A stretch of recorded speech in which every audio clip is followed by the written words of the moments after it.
ಕನ್ನಡ ವಾಹಿನಿಗೆ ಸ್ವಾಗತ. ರೈತರಿಗೆ ಮತ್ತು ಮಠಗಳಿಗೆ ವಕ್ಫ್ ಬೋರ್ಡ್ ನೋಟಿಸ್ ಕೊಟ್ಟಿರುವ ಕುರಿತು ಬಿಜೆಪಿ ರಚಿಸಿರುವ 3 ತಂಡಗಳು ಒತ್ತುವರಿ ಮಾಹಿತಿ ಸಂಗ್ರಹಕ್ಕೆ ಡಿಸೆಂಬರ್ 4ರಿಂದ 6ರ ತನಕ ಜಿಲ್ಲಾ ಪ್ರವಾಸ ಕೈಗೊಳ್ಳಲಿದೆ ಎಂದು ರಾಜ್ಯ ಬಿಜೆಪಿ ಪ್ರಧಾನ ಕಾರ್ಯದರ್ಶಿ ಪಿ ರಾಜು ಹೇಳಿದ್ದಾರೆ. ಬೆಂಗಳೂರಿನ ಬಿಜೆಪಿ ಕಚೇರಿಯಲ್ಲಿ ಮಾತನಾಡಿದರು. ಡಿಸೆಂಬರ್ 9ರಂದು ಅಧಿವೇಶನ ಪ್ರಾರಂಭವಾಗಲಿದ್ದು, ಸದನದೊಳಗೆ ರೈತರ ಪರವಾಗಿ ಬಿಜೆಪಿ ತನ್ನ ಹೋರಾಟವನ್ನು ಉಗ್ರವಾಗಿ ಮುಂದುವರೆಸಲಿದೆ. ಸದನಕ್ಕೆ ಪ್ರವೇಶ ಆಗುವುದಕ್ಕೆ ಮೊದಲು ರಾಜ್ಯದಾದ್ಯಂತ 3 ತಂಡವನ್ನು ರಚಿಸಿ ಸಂಬಂಧಿತ ಜಿಲ್ಲೆಗಳಲ್ಲಿ ಡಿಸೆಂಬರ್ 4ರಿಂದ 6ರ ತನಕ ಪ್ರವಾಸ ಮಾಡಿ ಸದನಕ್ಕೆ ಬರಲಿದೆ. ನಮ್ಮ ಭೂಮಿ ನಮ್ಮ ಹಕ್ಕು ಎಂಬ ಹೋರಾಟದ ಅಡಿಯಲ್ಲಿ ರಾಜ್ಯಾಧ್ಯಕ್ಷ ವಿಜೇಂದ್ರ, ವಿಧಾನಸಭೆ ಪ್ರತಿಪಕ್ಷದ ನಾಯಕ ಆರ್ ಅಶೋಕ್, ವಿಧಾನ ಪರಿಷತ್ತಿನ ಪ್ರತಿಪಕ್ಷದ ನಾಯಕ ಚಲವಾದಿ ನಾರಾಯಣಸ್ವಾಮಿ ಅವರ ನೇತೃತ್ವದಲ್ಲಿ ಈ ತಂಡವನ್ನು ರಚಿಸಲಾಗಿದೆ ಎಂದು ತಿಳಿಸಿದರು. ಇನ್ನು ವಕ್ಫ್ ತುಗಲಕ್ ನೀತಿಯನ್ನ ಖಂಡಿಸಲಿದ್ದೇವೆ ಎಂದಿದ್ದಾರೆ. ಡಿಸೆಂಬರ್ 9 ಏನು ಅಧಿವೇಶನ ಪ್ರಾರಂಭ ಆಗೋದಿದೆ, ಅಧಿವೇಶನದಲ್ಲಿಯೂ ಕೂಡ ಈ ವಿಷಯವನ್ನ ಭಾರತೀಯ ಜನತಾ ಪಕ್ಷ ಅತ್ಯಂತ ಗಂಭೀರವಾಗಿ ಸದನದ ಒಳಗೆ ರೈತರ ಪರವಾಗಿ ಧ್ವನಿಯಾಗಿ ತನ್ನ ಹೋರಾಟವನ್ನು ಮುಂದುವರಿಸುತ್ತೆ.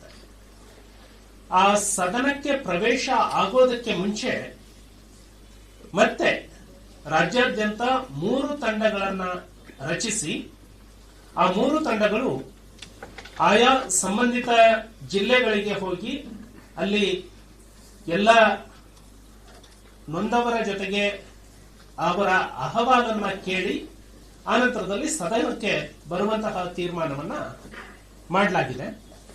ಈ ತಂಡಗಳು ಈಗಾಗಲೇ ತಮಗೆ ಗೊತ್ತಿದೆ, ನಮ್ಮ ಭೂಮಿ ನಮ್ಮ ಹಕ್ಕು ಅನ್ನುವಂತಹ ಹೋರಾಟದ ಅಡಿಯಲ್ಲಿ ಸನ್ಮಾನ್ಯ ರಾಜ್ಯಾಧ್ಯಕ್ಷರಾಗಿರುವಂತಹ ವಿಜೇಂದ್ರ ಅವರ ನಾಯಕತ್ವದಲ್ಲಿ ಒಂದು ತಂಡ, ಸನ್ಮಾನ್ಯ ವಿಧಾನಸಭೆಯ ಪ್ರತಿಪಕ್ಷದ ನಾಯಕರಾಗಿರುವಂತಹ ಆರ್ ಅಶೋಕ್ ಅವರ ನೇತೃತ್ವದಲ್ಲಿ ಒಂದು ತಂಡ ಮತ್ತು ವಿಧಾನ ಪರಿಷತ್ತಿನ ನಾಯಕರಾಗಿರುವಂತಹ ಸನ್ಮಾನ್ಯ ಚಲವಾದಿ ನಾರಾಯಣಸ್ವಾಮಿ ಅವರ ನೇತೃತ್ವದಲ್ಲಿ ಒಂದು ತಂಡ.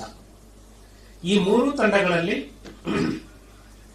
ಎಲ್ಲ ಪ್ರಮುಖರನ್ನ, ಹಾಲಿ ಮಾಜಿ ಶಾಸಕರು, ಸಂಸದರು ಮತ್ತೆ ಆ ಜಿಲ್ಲೆಯಲ್ಲಿ ಇರುವಂತಹ ಎಲ್ಲ ಪದಾಧಿಕಾರಿಗಳು, ರೈತ ಮುಖಂಡರು ಇವರನ್ನ ಒಳಗೊಂಡಂತೆ ತಂಡವನ್ನ ಮಾಡಲಾಗಿದೆ.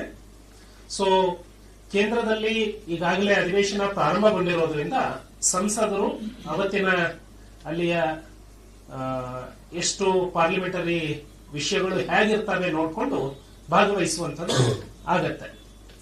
ಇದು ಮೊದಲನೇ ವಿಷಯ. ಇಡೀ 3 ತಂಡಗಳು ಇಡೀ ರಾಜ್ಯಾದ್ಯಂತ ಎಲ್ಲ ಜಿಲ್ಲೆಗಳಿಗೆ ಭೇಟಿ ಕೊಟ್ಟು ಅವರ ಅಹವಾಲನ್ನು ಸ್ವೀಕಾರ ಮಾಡಿ ಸದನದ ಒಳಗಡೆ ಉಗ್ರವಾಗಿ ಬಿಜೆಪಿ ರೈತರ ಧ್ವನಿಯಾಗಿ ಕರ್ನಾಟಕ ರಾಜ್ಯ ವಕ್ಫ್ ಏನು ತುಗಲಕ್ ನೀತಿಯನ್ನ ಜಾರಿಗೆ ತಂದಿದೆ, ಇದನ್ನ ಉಗ್ರವಾಗಿ ಖಂಡಿಸೋದ್ರ ಮೂಲಕ ಸನ್ಮಾನ್ಯ ನರೇಂದ್ರ ಮೋದಿ ಅವರು ಏನು ಈ ಪಾರ್ಲಿಮೆಂಟ್ ನಲ್ಲಿ ಬಿಲ್ ಅನ್ನ ತರ್ತಾ ಇದ್ದಾರೆ, ಆ ಬಿಲ್ಗೆ ಕರ್ನಾಟಕ ಸಂಪೂರ್ಣವಾಗಿ ಬೆಂಬಲ ವ್ಯಕ್ತಪಡಿಸುತ್ತೆ ಅನ್ನುವಂತಹ ಅಭಿಪ್ರಾಯ, ಜನಾಭಿಪ್ರಾಯವನ್ನು ರೂಪಿಸುವಂತಹ ಪ್ರಯತ್ನವನ್ನ ಮಾಡ್ತಾ ಇದೆ. ಎರಡನೇದಾಗಿ 3 ತಂಡಗಳು 4, 5, 6 3 ದಿನಗಳ ಪ್ರವಾಸವನ್ನ ಕೈಗೊಳ್ತವೆ. ಡಿಸೆಂಬರ್ 4, 5 ಮತ್ತೆ 6 3 ದಿನಗಳ ಪ್ರವಾಸವನ್ನ ಕೈಗೊಂಡು ಆನಂತರ ಆ ಎಲ್ಲಾ ತಂಡಗಳು ಒಟ್ಟಾಗಿ ಸೇರಿ ಅಲ್ಲಿಯ ದಾಖಲೆಗಳನ್ನ ಸಂಗ್ರಹ ಮಾಡಿ ಪರಿಶೀಲನೆ ಮಾಡಿ ಒಂದು ಅಭಿಪ್ರಾಯದ ಜೊತೆಗೆ ಸದನಕ್ಕೆ ಪ್ರವೇಶ ಮಾಡುತ್ತೆ.